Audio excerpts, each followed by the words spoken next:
Hello and welcome to Purpose Matrix. My name is Phil Mueller and I want to talk to you today about a very important topic, purpose. And I want to talk about the importance of thinking about, clarifying, and writing down our purpose, because the reality is we need to be on purpose. We need to be on a mission.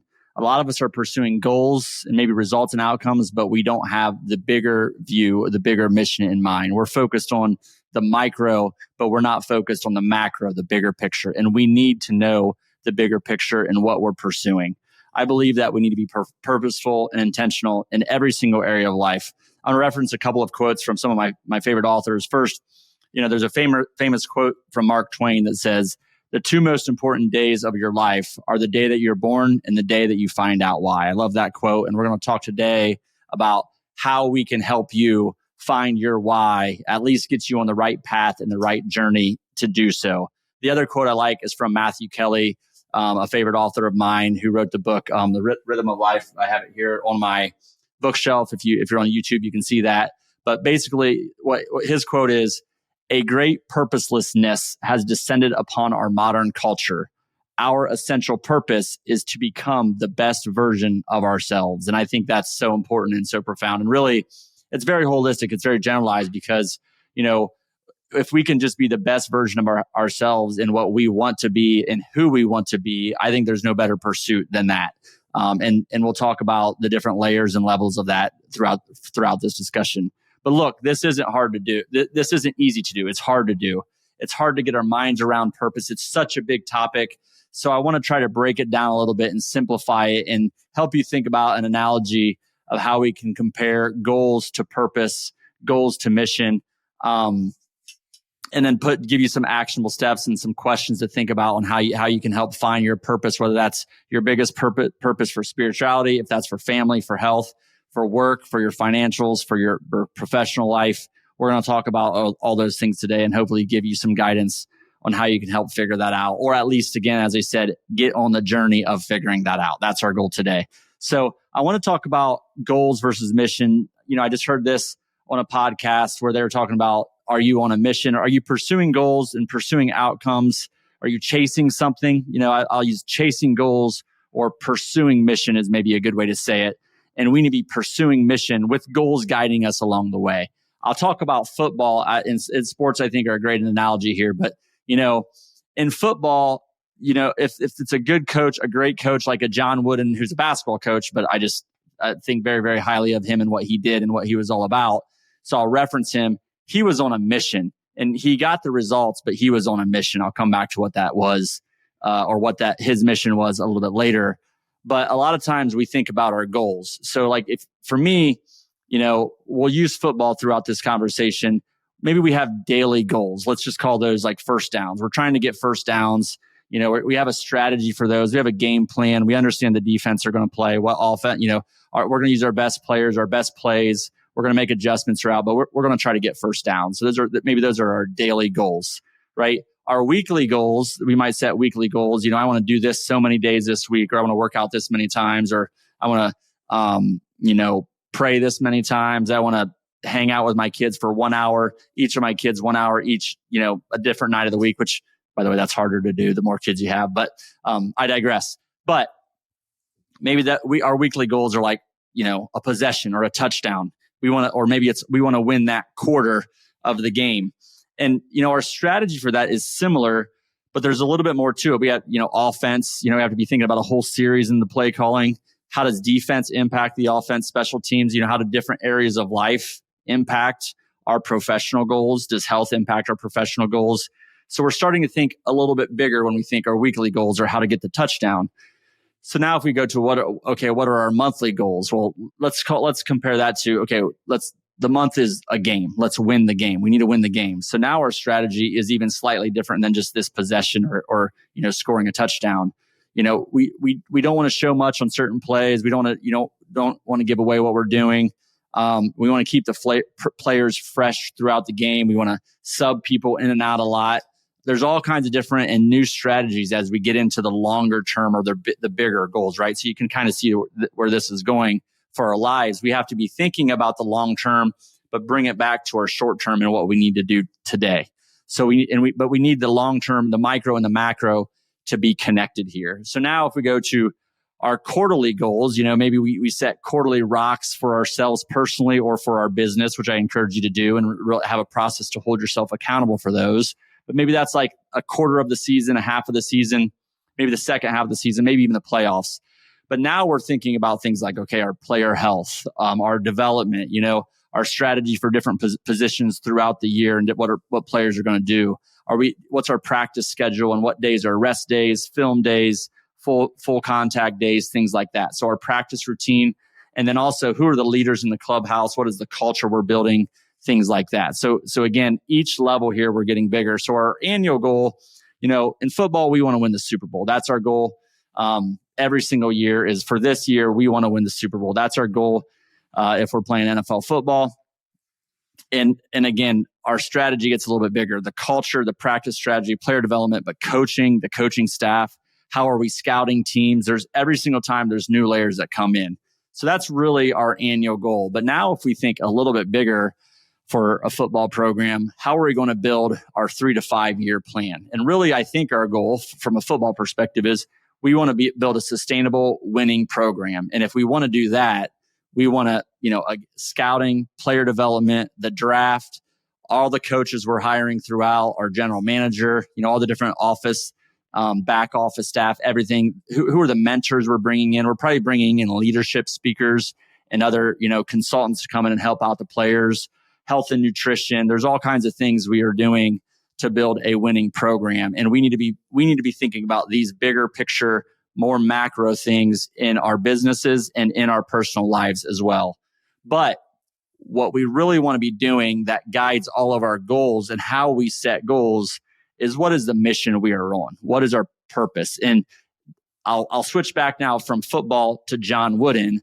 But John Wooden's mission, he wanted to be, he was the best coach of all time, but his goal was not winning. He wanted to build character, integrity, provide life lessons to his players. And he even said, how do you feel about outcomes and results? And he won, I think it was 10 championships. I forget the exact number, but it was a phenomenal record in the 70s, including several championships straight. And I apologize, but I should know that. But he said, I won't really know if I've been successful until 10, 20, 30, 40 years from now, when I see what kind of men these players became based on the impact that he was able to have on them. Was he, did they get misguided and misdirected, or did they grow into good, mature, human beings that are contributing to society? So his goal was to build character, to build integrity, and really give these players life lessons. So, if we have that, of course he had goals in the micro for this year, for this week, for the practices, for games, all the things I talked about. But we have to connect our short-term micro goals to our macro goals. But really, we have to connect that to our mission and to our purpose. And I set goals and I miss goals all the time, but I think I'm moving in the right direction. I really think I'm moving in the right direction. I feel like I'm on purpose. Will I get redirected? Will things change? Absolutely. We will talk about how finding purpose is an iterative process here in a little bit, but I think I'm on the right track. So when I miss those goals, I can be at peace knowing that I'm going to keep moving in this direction. And I just know I'm going to have to course correct along the way. So we're going to, just throughout today's discussion, we're going to talk about why is purpose and having it important. And I kind of talked about it a little bit, but I want to add to it from some other authors that I like.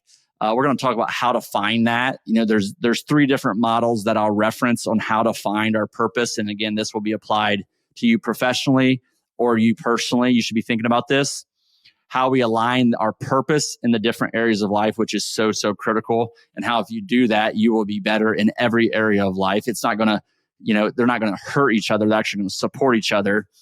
And we're going to talk about that in every area of life, because really what we're going to offer you is that if you do this, your faith's going to get stronger, your relationships will get better, your health will get better, your wealth will get better. Everything will improve if you're in alignment and you have not the final clarity of your purpose, but a direction of purpose if you're moving in a direction. So I talked a little bit about why purpose matters, why it's important in football team and the analogy of that and how we can apply that to our personal lives. But I also want to bring in some different speakers and context to this. So there's a really famous TEDx talk from Simon Sinek, who wrote the book Start With Why, which you see here on my bookshelf.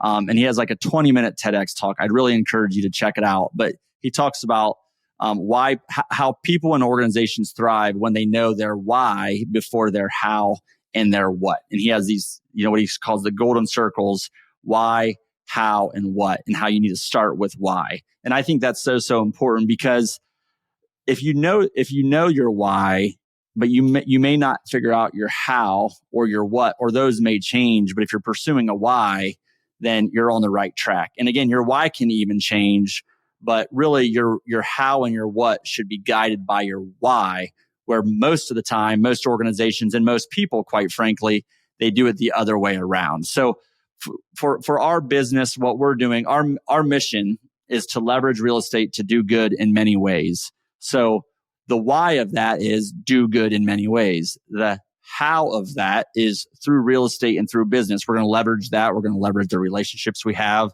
the connections we have, the access to residents or contractors or investors or whoever, our listeners. We're going to use that platform to do good in many ways. So that's our how. And then the what is, and honestly, we're still trying to figure this out. We don't have it all solved, but one example is we're trying to do things with residents where we can really have an impact on them. Just simple things, small things, but also, we offered a financial program for free where we would have funded it to the residents. And we got a couple of people interested. Did it have a huge impact? No, but we're working through the what. Of course, we're just doing the things like we're going to answer the call. We're going to take care of your place. We're going to give you a safe place to live. But we're also going to hold them accountable. But I'm not going to go in that today. But we answer the phone. We listen with empathy. We say things like, hey, have a great day. Have a blessed day. We incentivize good behavior.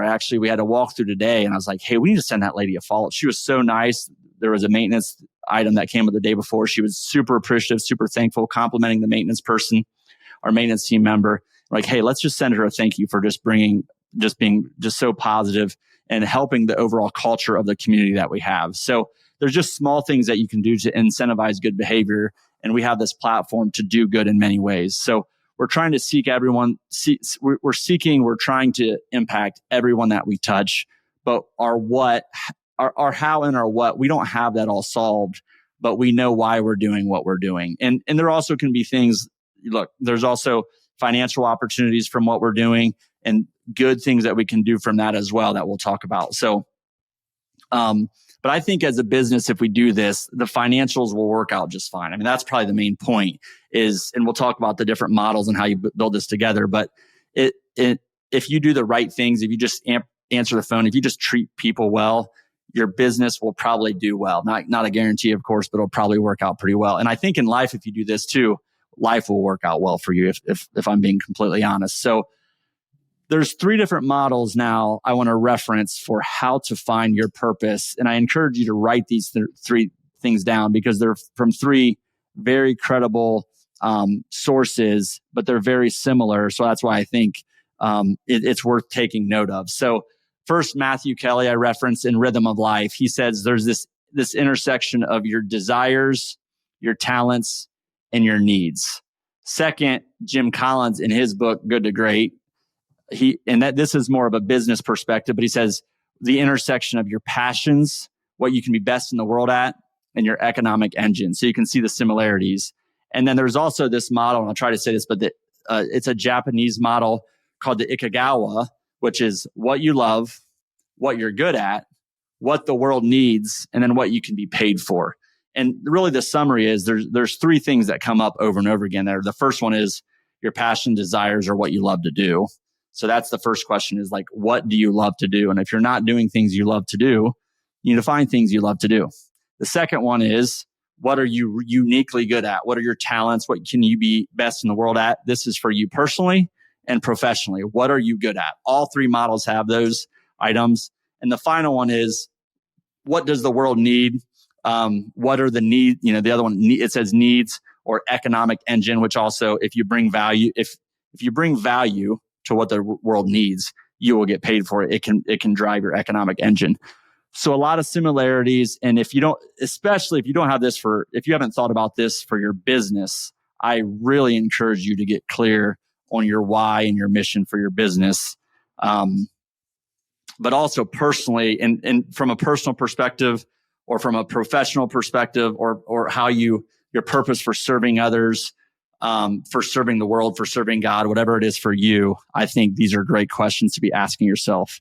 The other thing that Simon Sinek said is that your why isn't created, it's uncovered. So it's an iterative process. It's not like, oh, I'm going to ask these 3 questions of myself. I'm going to write that down and boom, I got it for the rest of my life. Don't expect that.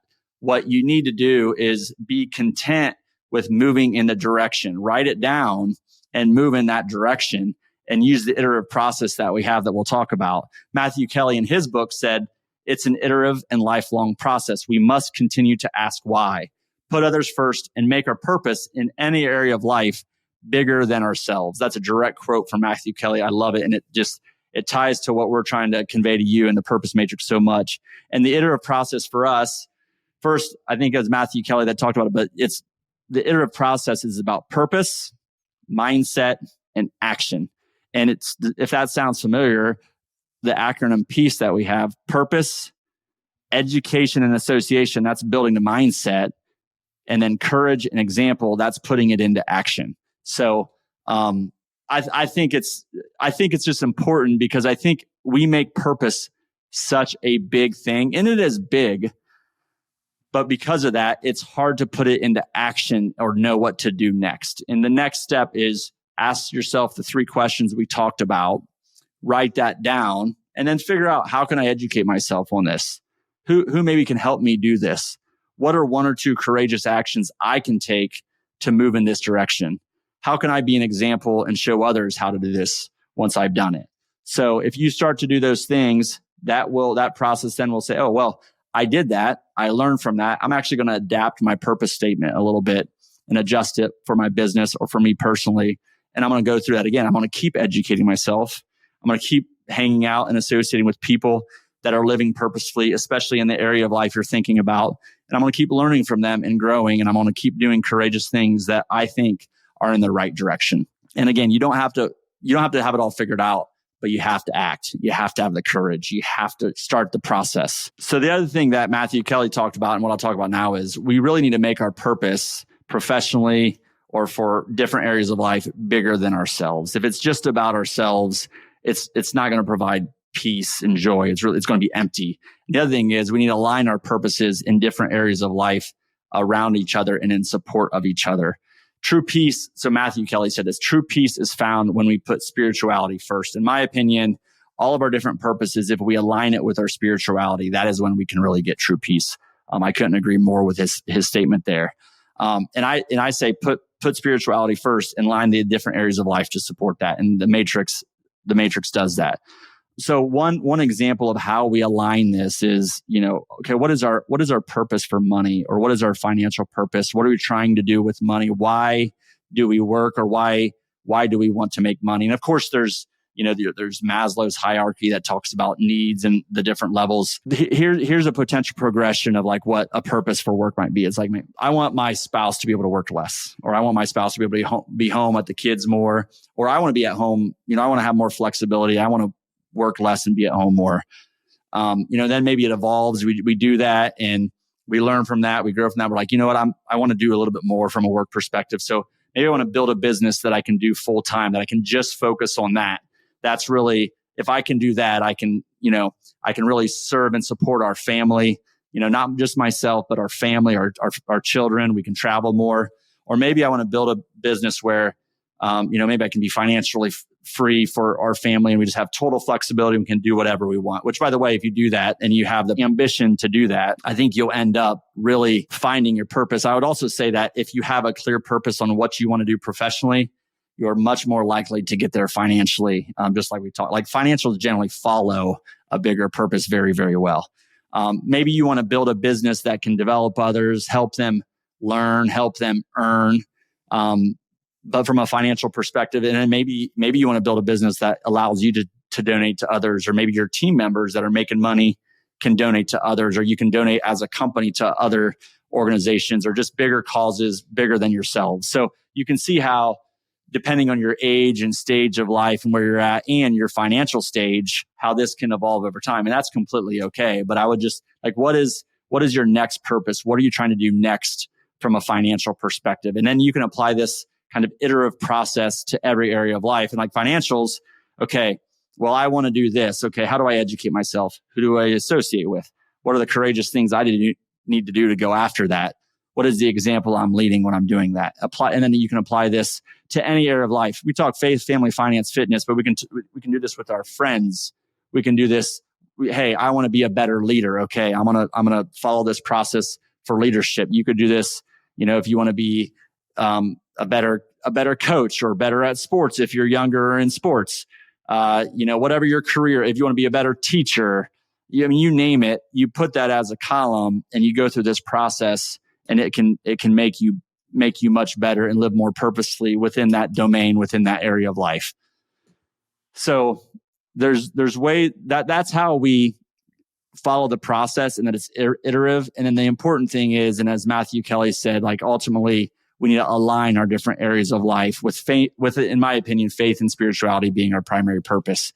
So, some different purpose statements you might have for faith, know, love, and serve God, or to enjoy my personal purpose for my faith, to enjoy God's beauty on earth and in heaven with my family. And that says a lot. If you really maybe rewind and think about that, that isn't just like a simple statement. That was very thoroughly thought out, I'll say. And there's a lot of layers to that, that you can come from just that simple statement. So that's why I like it.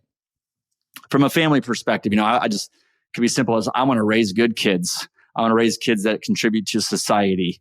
For us, we want to live and teach our core values, which we're always trying to do our best at. We have moments of not doing this, of course. I definitely do, but that's what I'm trying to do, is just to live and teach our core values. And one of those core values is faith. So it supports the higher purpose that we have. From a work perspective, maybe this is financial for you that I talked about. Maybe it's, I want to work with a team that wins together. Maybe it's about the team members. I want to impact everybody I touch, the contractors we touch, the employees we have, the bosses or supervisors that we have, the counterparts and peers we have, whoever it is.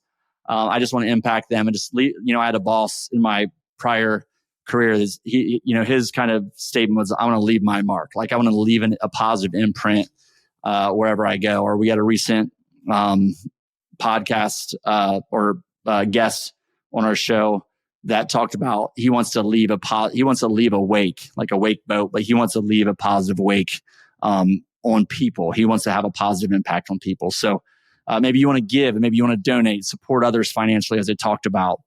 So those are different work or professional or financial purpose statements you can think about. And finally, fitness. And I think this is really a misunderstood one. So, maybe it's, I just want to be free of issues, free of freedom of health. I don't want health to be a barrier. I want to optimize it. So I want to have energy for my kids and my grandkids and to live my purpose. That's my goal.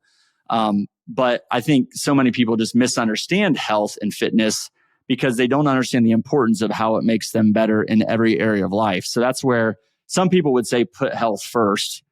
I wouldn't say put health first. I'd say get clear on how important health is in supporting your bigger purposes, which involves others and your faith. So if that's your kids, if that's your spouse, if that's your coworkers, if you understand how your health impacts all those other people or your spirituality, then I think you will make health more of priority if you're convicted on your bigger purposes, is my point. So get clear on your purposes and understand how health impacts it. Because if you're healthier, you're going to have more energy. You're going to be a better leader. You're going to be a better mother, a better father, a better husband, a better wife, whatever it is. So just understanding how health fits in, and really for all these different areas of life, how they support each other, I think is so important for you to think about. Okay, what is my purpose for my faith?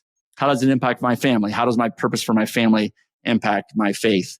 How does my health impact, like as I talked about, impact my family, my relationships, my faith, my career? So in closing, I just think pursuing purpose, starting down the process of getting clarity on what your purpose is so, so important. We have too many people that have goals or they're chasing outcomes versus pursuing purpose or being on a mission. We need to be on a mission in every single area of life. And I think if we do that, it takes courage to do that, but it also can give you peace. You can be at peace knowing that, okay, I am clear on what I'm pursuing. And I'll be at peace knowing that. And that's not soft or passive.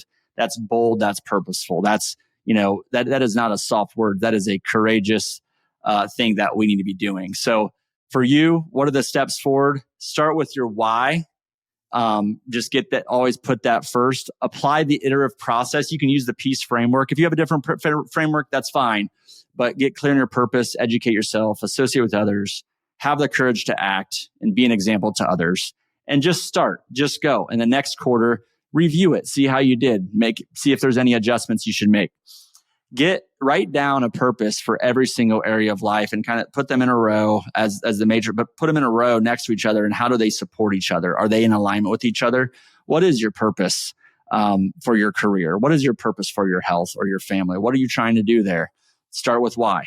And then align them to your greatest purpose and one that is bigger than yourself and is grounded in faith. And if you do this, if you apply this process, and as it's so important because there's just, as Matthew Kelly said, there's this purposelessness in our society. We're pursuing first downs or maybe we're pursuing touchdowns, but we're not really on a mission. We need to be on a mission. And if we do that, the results will work out for themselves. Look how they worked out for John Wooden. So be on a mission, pursue purpose, and just let go of the result. Don't not go after your I had a prior episode where I talked about this and I was like, let go of the results. That doesn't mean don't pursue mission and purpose. That is not the message. We need to pursue purpose and mission and then disconnect from the results because we know we're moving in the right direction. We're doing everything we can and we're acting with courage. So, and if you do this, your faith will grow, your family and your relationships, they'll get stronger, they'll get better, your health will get better, your wealth will grow. And you can be at peace just knowing that you're on a pursuit, on a mission to live your best life and be the best version of yourself, as Matthew Kelly said. So, and he also said, by the way, direct quote from him, peace is the ultimate aim. That's directly from Matthew Kelly as well. So a lot of great books. I encourage you to check those books out. They're just such good resources. We really appreciate you watching or listening or whatever you're doing, whatever platform you're on. It really helps us if you subscribe to our channel. Again, whatever platform you're on, or leave us a review, but really subscriptions are a big deal. Those are seen and tracked and kind of help boost. So if you subscribe, maybe that gets a few other people to follow or listen or see this and have an impact on them. So we greatly appreciate your support. For the Purpose Matrix, signing off.